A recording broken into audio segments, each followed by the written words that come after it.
Picture this, a chilly Detroit night. The kind where the wind howls through downtown like it's carrying the ghosts of Barry Sanders and Calvin Johnson, and you're huddled around a bar just a stone's throw from Ford Field. The kind of night where every Lions fan knows this preseason is more than just dress rehearsal, it's chess. And something big, something real sneaky, is sliding across the board, tucked under the radar, ready to flip how we see this roster. Now lean in close, because in this town, where a winner bites as hard as the defense has too, rumors are currency, and right now, the chatter is buzzing with a whisper. Brad Holmes and Dan Campbell might be keeping a last-minute curveball up their sleeves, not your usual cookie-cutter final cuts. No, sir. This feels like a setup to shock the Motor City faithful, that kind of surprise tight enough to shake the lineup, rattle the depth chart, and make vets look over their shoulder. Hold up, don't roll your eyes just yet, because while we've all been distracted by quarterback sparring and the usual suspects battling for under-the-radar roster spots, the real drama is simmering in the shadows of training camps fading light.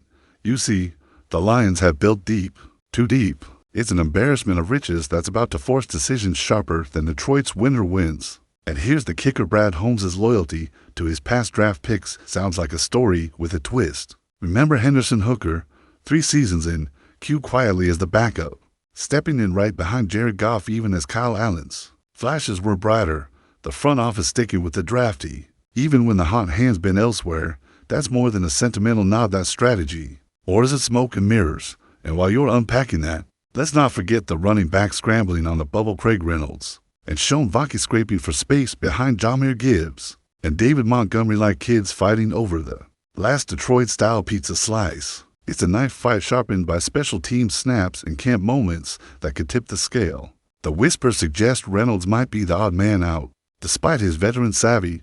Meanwhile, Jacob Sailors and Deion Jackson are lurking like underdogs with hidden tricks, waiting to show enough on special teams or offense to crash the party.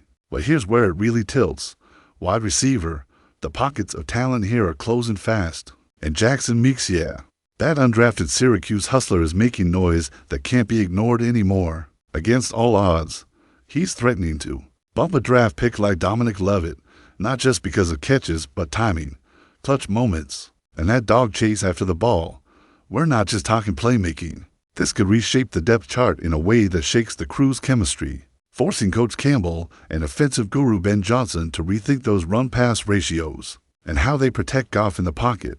Hold that thought, because on the trenches, things are about to get even messier. The offensive line's a luxury problem, with Kingsley Egwikin and Colby Soar still between vets like Jamarco Jones and Mason Miller. The Lions traditionally carry 8 linemen active, but with Skipper and Manu hanging around, there might be room for a wild card move, a calculated risk that could ripple through the protection schemes. Remember last year's playoff push? It was our line that set the tone, and this year, a single cut or retention on that front could alter the flow of every run, every throw. Defensive line depth is another story, painted in grit and guarded by injuries. DJ Reader and Roy Lopez are solid as Detroit's snow, but Alan McNeil and Levi Onwuzurike sitting out means someone like Pat O'Connor or Keith Cooper becomes more than a warm body. They're the insurance policy holding this crew together. Cooper's AUDFA with a puncher's chance. If he sticks, that's a low-key upset, a stealth contributor fueling the front for fire. And don't even get me started on edge rushers. If Ahmed Hassanin's injury drags on, cameras better be rolling for Nate Lynn and Isaac Ukwu, because one of those two could slip into the rotation, generating pressure and shaking pockets when Goff drops back. Shift your eyes to the linebackers' depth in spades, but with the old beasts and young guns vying for roster scraps. Detroit loves its workhorses, but the young blood guys like Trevor Nowask and Ezekiel Turner might be the insurance policies Holmes wants to keep out of the waiver carousel. This could be about protecting assets not just on the field, but on the books. It's a dance of experience versus potential, a delicate balancing act with the sting of past heartbreaks, the near misses, and what should have beens that have shaped this era under Dan Campbell. Corners and safeties, it's a patchwork quilt of recent signings and bounce-back attempts. Eric Hallett's been spinning heads with those flashes of safety-turn-corner brilliance, and Lawrence Strickland's been quietly making his case, while Morris Norris's concussion leaves a shadow over the secondary's reliability. The backfield depth is thinner than a Ford-filled summer night is short. So these upcoming roster spots could hinge on who shows up ready or who's still limping through the camp grind. Pause and think about what all this means. Holmes and Campbell are playing it close to the vest, but the murmur is that they have a final roster shocker one that won't just rattle the bubble players, but might toss a seasoned vet or two off their perch. This isn't just about depth, it's about vision. And it's that kind of calculated gamble that Detroit fans know to well, the kind of move that can spark the fight at the final whistle or blow the whole first quarter wide open. Picture the locker room whisper just after practice, "Hey, you hearing what's coming?" Bet it'll drop like a cold cube in your post-game brew. And you know what? That whisper's got weight, because when the curtains fall on the preseason, the Lions don't just want a full roster. They want a battle-tested force that honors every scrap of city grit, from 16's Orlovsky toughness to a Calvin-era fierceness that still burns.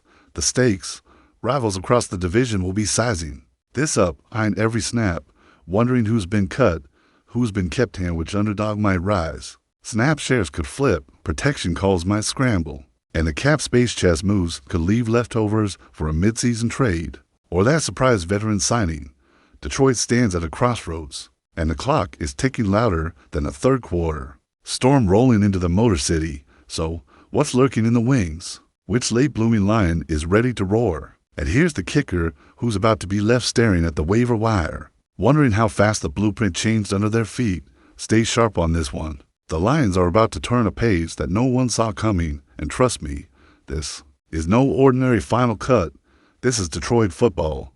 This is survival. And the surprise? Whatever it is, it's coming like a freight train right through the heart of Ford Field. All right, Lions fans, tighten up. This is Detroit grit coming to life in real time, because what's happening behind those closed doors right now might just rewrite our entire season story. When it finally hits the field, it's not just about cutting players. It's about deciding who carries the heart of Detroit, who's willing to bleed for that shield, like Barry once did, or run routes with the relentless fury Calvin brought every Sunday, because the eye of this storm is cutting sharper than ever, and we're all holding our breath. The whispers suggest Holmes isn't just weighing depth charts, but playing poker with a full house, hiding from the division rivals, because mind you, the Lions already have a roster stuffed with guys like Henderson Hooker, whose 3 seasons back in golf looks more like a strategic chess move than a sentimental one, considering his potential upside if they give him the shot. Yet here we are, wondering if they might package him as leverage or keep him as a secret weapon. Meanwhile, the running back room, it's a street fight. Craig Reynolds, with his veteran savvy, might be left on the curb if Sean Vaki, with his blazing camp speed, edges ahead, or if an unexpected special teams standout like Deion Jackson or Jacob Saylor spots a crack in the armor, ready to explode onto the scene and make Holmes' loyalty to past drafts look more like a gamble than a guarantee. And don't overlook the wide receivers, where Jackson Meeks is suddenly turning heads, turning what was once an open and shut depth chart into a lottery threatening to leapfrog draft pick. Love it, in a story that echoes the city's never say die mentality, because when the game's on the line, you want a dog like Meeks fighting for every inch, not just unlocking the playbook or rewriting it. The trenches, Kingsley Egwikin and Colby Sorstel are jockeying for those last couple of spots, not just as backups, but as potential game changers if the coaches decide to roll the dice. This is Detroit football, where flexing dangerous line combinations and gambles with roster length could be the difference between a playoff run or a midseason shocker. And on defense, the pressure mounts, especially after losing starters like McNeil and Levi Onwuzurike. Now Pat O'Connor and Keith Cooper have more than a puncher's chance, with Cooper's UDFA status only adding fuel to the fire, because if he makes it, that's a statement that even the most seasoned fans never saw coming. Edge rushers, Hassanane's injury might just open the floodgates, with Nate Lynn and Isaac Ukwu checking in, promising to shake the pocket when the lights are brightest. Because if Goff feels the pressure, the entire fabric of our season could tilt on that thin line. The linebackers, deep as the Michigan Lakes, with young guys like Trevor Nowask and Ezekiel Turner lurking just outside, ready to seize their moments. How many times have we seen Detroit's underdog stories unfold in the last few seasons, only to blow us away when everyone least expects it? Secondary, it's a patchwork quilt. Hallett's flashes of safety corner versatility, Strickland's quiet hustle, and Norris's concussion leaves cast shadows. Yet that thin depth might force Campbell's hand into hard choices, because if those spots aren't earned now, they'll be lost on the waiver wire, just like a hero slipping past our grip. And here's where it hits the fan, the final domino.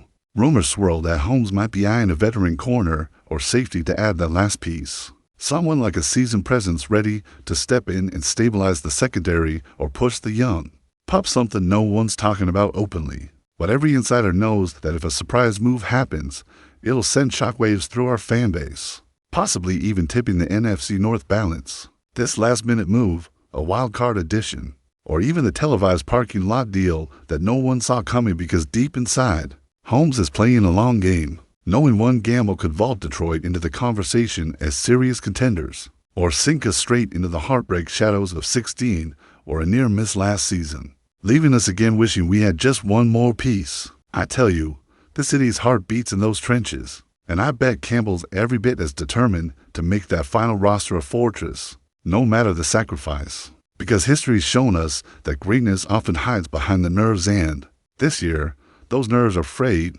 like a Detroit winter wind sneaking under the door. And just imagine the locker room after a final practice. One whisper echoing, "You think they're done? No, they're just getting started. Watch that last spot, because I swear, someone's about to make a name for themselves." And when it happens, you'll hear the roar early. Honestly, I believe Holmes is playing a long game. He's never been one to make noise just for the sake of it. And this final move could be his wild card, the secret weapon that pushes us over the edge. It's the kind of bold step Detroit needs if we want to make some real noise this year. So stay locked in, because the real Lions story is about to get some jaw-dropping chapters written, and you'll want to be right there when it does.